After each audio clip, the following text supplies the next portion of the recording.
En Grande-Bretagne, comment sortir de l'Europe si aucun accord n'est trouvé? Le gouvernement dévoilait aujourd'hui les conséquences d'un tel scénario. Hausse des frais bancaires, normes alimentaires, mais aussi quel sort pour l'Irlande du Nord? C'est une vraie question et un enjeu important. Une frontière doit-elle par exemple être rétablie? Que feront aussi les entreprises qui opèrent dans les deux pays? Sur place, l'inquiétude, vous allez le voir, grandit. Lilia Melconian est allée constater pour France 2 avec Anto Philippi. C'est un des sites de production agroalimentaire les plus importants d'Irlande du Nord. Une entreprise familiale où travaillent plus de 300 salariés. À sa tête, John McCann. Depuis 50 ans, il vend ses salades et ses légumes locaux aux supermarchés anglais et européens. Ce sont toutes des patates irlandaises. Très bonnes. On est réputé pour ça en Irlande. Jusqu'en 2016, l'entreprise n'a cessé de gagner de nouveaux marchés. Une croissance arrêtée nette par le vote pour le Brexit. L'Irlande du Nord va quitter l'Europe comme le reste de la Grande-Bretagne. Première conséquence pour ce patron, le gel des investissements. Plus d'1 million d'euros ont été annulés. Tout le marché irlandais est incertain. Nos clients aussi. Et avec tous ces doutes, on ne peut pas dépenser d'argent.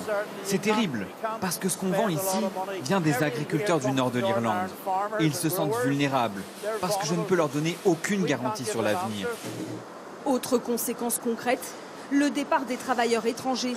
Ici, 2/3 des salariés viennent des pays de l'Est. 25% d'entre eux ont choisi de quitter l'entreprise après le Brexit. Un des arguments des pro-Brexit, c'était que l'immigration était un problème.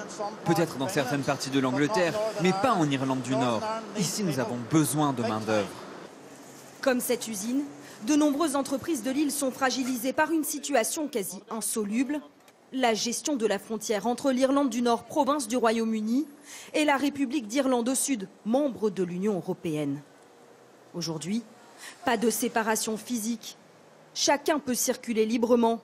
Avec le Brexit, il est question de rétablir des postes frontières. Autre problème, la dépendance économique entre les deux pays. Par exemple, l'Irlande du Nord s'est spécialisée dans l'agriculture, le Sud dans la transformation de ses produits agricoles. Ils échangent librement sans taxes douanières. Avec le Brexit, terminé.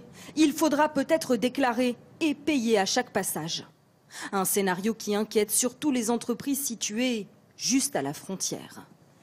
Plusieurs fois par mois, ce fabricant d'ascenseurs d'Irlande du Nord va voir son fournisseur dans le Sud.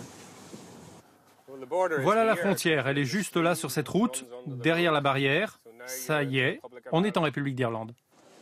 Cela fait maintenant 15 ans que ces deux hommes travaillent ensemble.